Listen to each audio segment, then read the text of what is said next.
Je pense que le chef de l'État a fait un très mauvais choix de pouvoir porter son dévolu auprès de la première ministre, Mme Judith Suminho. Parce que s'il faut parler de la justice et de l'état de droit, il faut également lier aussi de la gouvernance. Écoutez, s'il faut jauger, s'il faut côté Mme Judith Suminho, écoutez, la courbe tend vers moins l'infini. Non. Nous fait l'honneur d'être avec nous de Nogec. Bienvenue. Non Léopard, qui après 52 ans, nous ont amenés dans le concert des nations mondiales où nous allons disputer ces championnats. La population congolaise s'est exprimée demandant la libération de l'honorable Constant Mutamba qui est injustement condamné. Laquelle de la population qui a exprimé ce vœu, la joie de festoyer avec Constant Mutamba, libre, acquitté et lavé de tout soupçon, je me joins en tout cas à cette population, demandant au chef de l'État de pouvoir libérer ces jeunes. Vous imaginez la joie que la population congolaise, et plus particulièrement la jeunesse congolaise, qu'aura lorsque Constant Mutamba sera lavé, acquitté de tout soupçon. Vous allez voir que le chef de l'État va intention, en tout cas la soif de la jeunesse congolaise de pouvoir libérer Constant Mutamba qui est injustement condamné. En tout cas, aucune personne n'est à contact physique, moins encore même au téléphone avec notre autorité morale. À chaque fois, nous avons les échos de notre autorité morale, c'est lorsque nous voyons des lettres publiées sur les réseaux sociaux. Il vit dans un endroit qui ne bénéficie ni de l'air naturel, moins encore de la lumière. Donc, la situation sanitaire de notre autorité morale est vraiment dégradante. Ici, à nous l'occasion de pouvoir interpeller la communauté internationale ainsi que nationale de la situation sanitaire gravissime de notre autorité morale, là où il est en train de passer ces moments injustement de condamnation. Bon, les propos de Paul Kagame aux médias Jeune Afrique. Merci beaucoup en tout cas, cher Daniel, de pouvoir me redonner encore la parole. Ici, je m'aimerais vraiment épingler un rôle très important que ces jeunes belliqueux, je cite l'honorable Constant Mutamba, qui a joué dans la chute de Paul Kagame. Aujourd'hui, Paul Kagame, c'est comme un hibou qui a souvent l'habitude de pouvoir voler la nuit, mais il est exposé en pleine journée. D'où il ne sait même pas comment voler, il ne sait même pas comment voir. Je me réjouis en tout cas et je félicite l'honorable Constant Mutamba qui a joué un rôle très, très, très important que beaucoup n'ont pas en fait ce réflexe, mais également ignorent. Lorsque Constant Mutamba, notre autorité morale, avait compris le jeu que jouait Paul Kagame pour déstabiliser la partie est de notre pays, par le biais de son ambassadeur au sein de notre pays, Constant Mutamba a initié beaucoup plus des actions afin de demander le retrait. Constant Mutamba a initié des actions civiques demandant en tout cas de pouvoir retirer la collaboration politique, de rompre la collaboration politique avec le pays de Paul Kagame qui est le Rwanda, en retirant son ambassadeur dans notre sol, M. Vincent Karega. C'est Constant Mutamba qui a fait. Constant Mutamba, il a également mené des actions au niveau de l'ambassade de la France. Lorsque la France a financé, comme l'a dit mon co-débatteur, à l'époque avait financé à la hauteur de 20 millions pour soutenir la sécurité rwandaise, sachant que le Rwanda était en train de mener des actions sous notre sol. Constant Mutamba a mobilisé les Congolaises et Congolais au niveau de l'ambassade de la France pour dénoncer cette collaboration machiavélique pour notre pays. Constant Mutamba, aux affaires, en tant que ministre de la Justice, nul ne peut ignorer l'engagement patriotique que Constant Mutamba avait, mais également le grand rôle qu'il a joué pour voir comment fracasser la composition architecturale de patins de Rwanda, comme l'a souvent dit le président de la République. Constant Mutamba a condamné, mais également saisie de biens des collaborateurs rwandais au sein de notre pays. Constant Mutamba était le premier, il a pris le courage de pouvoir initier le procès contre l'ancien président Joseph Kabila, qui aujourd'hui, le maître en chef, le rebelle en chef, M. Paul Kagame, a avoué clairement que M. Kabila était associé de l'AFC M23. Et vous avez vu comment est-ce que Constant Mutamba a mené avec intrépide le combat pour la souveraineté de notre pays.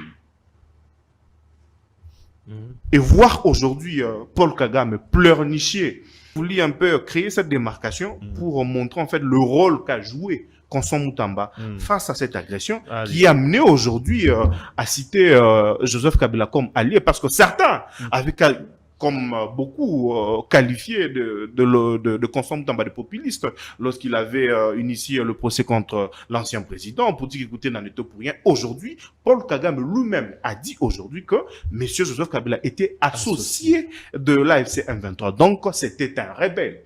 Ici, de manière particulière, j'ai démontré la partition, le rôle de Constant Mutamba face à cette guerre qui ne doit pas être passée inaperçue.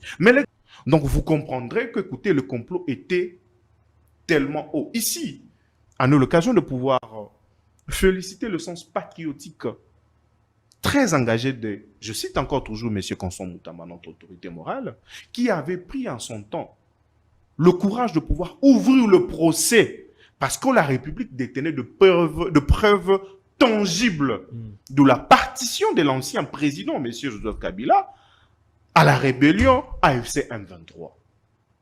Qui pouvait le croire? Aujourd'hui, tout est clair comme l'eau de roche.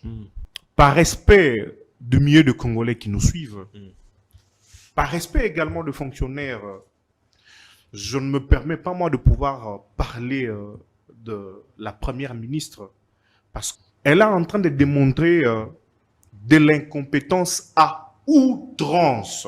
Soyons sérieux. Dans un pays où le fonctionnaire acquise 3 mois d'arriéré sous la gouvernance de qui? De Judith Suminwa. C'est la pli, en tout cas, je vous dis, en tout cas, s'il faut. Non, écoutez, moi je pense, à l'époque, je te venais ici où nous avons parlé de casting. Ah oui. Je pense que le chef de l'État a fait un très mauvais choix de pouvoir porter son dévolu auprès de la première ministre, Mme Judith Suminwa.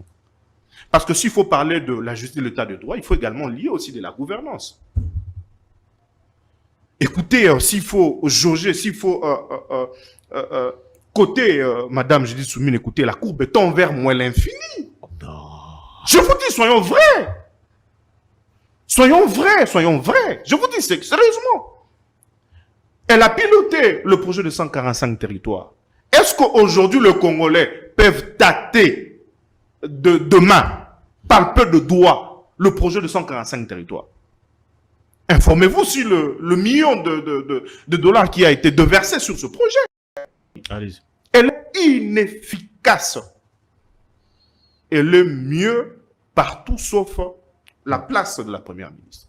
Quand on parle du rôle que la première ministre, que moi en tout cas je qualifie, que je l'acquise en tout cas de démontrer de les compétences, en tout cas outrance, qu'elle ne mérite pas ce poste en tant que premier ministre. Parce que ce n'est pas un bon manager. Ce n'est pas un rassembleur. Et c'est sous le gouvernement Judith Suminwa qu'on a arrêté, qu'on a condamné justement Constant Mutamba. Lorsque le ministre vous adresse le projet de contrat et que nous dit la loi de passation de marché 23/12 de 2023 à son article 20, à moins que je puisse me fourvoyer, le silence de l'autorité approbatrice, les cas échéants, c'est la première ministre, vaut acceptation. Quand Mutamba l'avait saisi, est-ce qu'elle avait répondu? Est-ce que c'est ça le comportement d'un premier ministre? Regardez aujourd'hui la façon dont je viens, en tout cas, laissez-moi en tout cas, M. Daniel dit, aujourd'hui, les fonctionnaires sont en train d'acquiser, en tout cas, 2 arriérés qu'on ne peut pas... En fait, s'il faut parler de Julie Soumine, en tout cas, écoutez, dans un état sérieux, c'était une dame qu'on devait de mettre en ses fonctions depuis très longtemps. Parce que je pense qu'elle ne comprend même pas la vision du chef de l'État. Effectivement, mon co-débatteur l'a dit. Non, Ce sont les personnes qu'on a pris qui ne comprenaient... En fait, effectivement, en fait. Écoutez, vous savez, la question de la gestion de la République, c'est une question qui nous concerne, nous tous. Ok. Ici, en fait, il faut faire... en tout cas, on doit vraiment se démarquer entre être fanatique d'un club de football. Écoutez, on peut perdre. Bon, je reste Barcelone. Sportivement, je reste Barcelone. Mais ici, lorsque nous perdons, écoutez, ça a de l'impact sur notre vie. Parce que l'argent qu'elle est en train de gérer, c'est l'argent de la République. C'est l'argent de nous, Congolais. Et lorsqu'elle accuse de l'incompétence, aujourd'hui, les fonctionnaires sont en train de souffrir. Et s'il faut parler du côté de la justice, et même dans son gouvernement, lorsque Moutamba était aux affaires, ça n'engage que moi. Moutamba était le seul ministre qui conciliait les actions gouvernementales avec la population. En fait, il était au milieu, il était à la médiation. Aujourd'hui, à l'absence de Constant Moutamba, quel est ce ministre que vous voyez qui la population adhère à sa vision à 100%? Aucune personne, aucun ministre. Et moins encore même elle-même, la première ministre. Non. Disons vrai, parlons bien. Parce que c'est une question qui nous engage tous. Vous comprenez? Lorsque les fonctionnaires ne sont pas payés, c'est de familles et de familles qui sont en panne. Vous allez voir que la plupart de réalisations qui aujourd'hui achantent la population congolaise entre dans le bilan des actifs du chef de l'État et même de la première ministre que nous jugeons en tout cas incapable de pouvoir assumer ses fonctions. Ce sont de grandes réalisations de l'honorable Constant Moutamba lorsqu'il était aux affaires. Aujourd'hui, nous parlons de la création. Le chef de l'État a promulgué le projet de loi portant création du tribunal pénal économique avec un parquet financier irrattaché. Œuvre de qui? De Constant Moutamba. Vous avez vu comment est-ce que la population a acclamé, a applaudi la loi Moutamba. Vous comprenez? Elle-même, la première ministre. Qu'est-ce que vous retenez de la première ministre? Répondez à votre question. Rien. En fait, c'est pour vous dire qu'écoutez, s'il faut parler en tout cas par respect des Congolais, de milliers de fonctionnaires qui sont en train de nous suivre, en tout cas, exaltons cette dame qui est en train de démonter son incompétence à outrance, qui ne comprend pas la vision du chef de l'État. Malheureusement, ce sont des personnes qui entourent le chef de l'État, le président de la République, qui sont incapables de pouvoir implémenter, même à la hauteur de 1% de sa vision. Il avait des personnes braves, capables de pouvoir aider le chef de l'État à pouvoir avancer. Rencontrer le désidérata de la population congolaise comme l'avait fait Constant Moutamba avec le consultation populaire. Quel est ce ministre, à l'absence de Constant Moutamba, qui rencontre le désidérata de paisibles Congolais? Vous mesurez la compétence. Aucun! Vous mesurez la compétence des ministres par rapport à Moutamba. Mais je vous dis, écoutez, un gestionnaire, on le juge par rapport à son bilan de gestion. Ok. Le produit et le résultat.